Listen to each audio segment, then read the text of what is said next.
বন্ধুসকল আজিকালি প্ৰায়ভাগ মানুহে কম বয়সতে বৃদ্ধৰ নিচিনা হ'বলৈ ধৰিছে আৰু কিছুমান বৃদ্ধ লোকো ধুনীয়া হৈ আছে তেওঁলোকৰ বয়স বেছি হৈছে যদিও তেওঁলোকক ধৰিবই নোৱাৰি তেওঁলোক বহুত ধুনীয়া ছোৱালীৰ দৰে হৈ আছে কিন্তু আজিকালি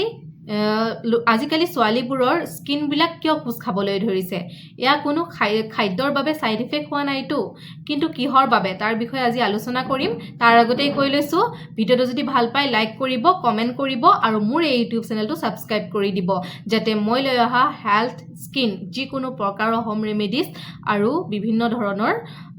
কথাবোৰ যাতে আপোনালোকৰ লগত শ্বেয়াৰ কৰিব পাৰো কিছুমান নজনা কথা আপোনালোকক জনাম তো সেইবাবে মোৰ ইউটিউব চেনেলটো সাবস্ক্ৰাইব কৰি ল'ব তেন্তে আহক ভিডিওটোৰ মাজলৈ যাওঁ আজিকালি কম বয়সতে দেহৰ ছালৰ উজ্জ্বলতা কমি আহিবলৈ ধৰিছে ঘাইকৈ যদি আমি চাওঁ তেন্তে সূৰ্যৰ পৰা অহা অতি বেঙুনীয়া ৰশ্মি তাৰ পিছত মাদক দ্ৰব্যৰ সেৱন তাৰ পিছতে মানসিক চাপ আৰু খাদ্যৰ তালিকা এই খাদ্যৰ তালিকাখনত আমি কি অন্তৰ্ভুক্ত কৰিব লাগে যিবোৰ খাদ্য খালে আমাৰ স্বাস্থ্য ছালৰ স্কিনৰ সকলোবোৰ সমস্যা দূৰ হয় আৰু সুস্থ হৈ থাকে তেন্তে আহক কি বস্তু খাব নালাগে যি বস্তু খালে আমাৰ কম বয়সতে বৃদ্ধৰ নিচিনা হ'বলৈ ধৰো আমাৰ ছালবোৰ বেয়া খাদ্য তালিকাৰ ভিতৰত প্ৰথমতে হৈছে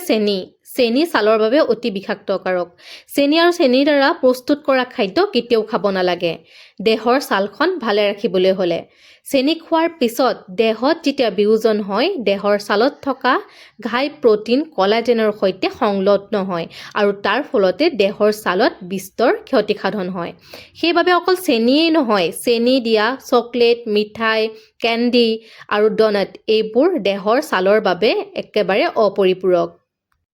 তাৰ পিছত হৈছে অত্যাধিক মছলা আৰু জলকীয়া মিশ্ৰিত খাদ্যৰ তালিকাত যদিহে অত্যাধিক জলকীয়া আৰু মছলা থাকে তেনেহলে আপোনাৰ ছালৰ শিৰ আৰু উপশিৰসমূহ ফুলিবলৈ আৰম্ভ হয় আৰু ৰঙা পৰি যায় যাক ৰোজিচা বুলি কয় লগতে ছালখনৰ শিৰত স্পাইডাৰ ভেইন নামৰ পৰিঘটনা ঘটিব ধৰে যাৰ ফলত ছালখন দেখিবলৈ একেবাৰে বেয়া হয় তাৰ পিছত হৈছে নিমখ আৰু বেছিকৈ নিমখীয়া খাদ্য খোৱাটো একেবাৰে অনুচিত বেছিকৈ নিমখীয়া খাদ্য আৰু খাদ্যৰ লগত অতিৰিক্ত নিমখ খালে তেজত সোডিয়ামৰ পৰিমাণ বৃদ্ধি হয় যাৰ ফলত তেজত অতিৰিক্ত পানী জমা হৈ থাকিব আৰু দেহৰ ছালখন ফুলা দেখা যাব অতিৰিক্ত নিমখ খালে দেহত আৰু বহুতো ৰোগ হ'ব পাৰে যিবোৰৰ বিষয়ে মই অন্য এটি ভিডিঅ' লৈ পেলাই আপোনালোকৰ মাজলৈ লৈ আহিম সাধাৰণতে নিমখ কমকৈ খাবলৈ লওক ড্ৰাই ফ্ৰুটছবোৰ বিশেষভাৱে খাব নালাগে বহুদিনৰ বাবে পেকেটিং কৰি থোৱা শুকান ফলবোৰ আমি যিমানেই ভাল বুলি নাভাবো কিয় আচলতে ক্ষতিকাৰকহে হয় কিয়নো এইবোৰ সংৰক্ষণ কৰিবলৈ সালফাইড মিহলি কৰা হয় আৰু এই সালফাইড দাঁত আৰু ছালৰ বাবে অত্যন্ত ক্ষতিকাৰক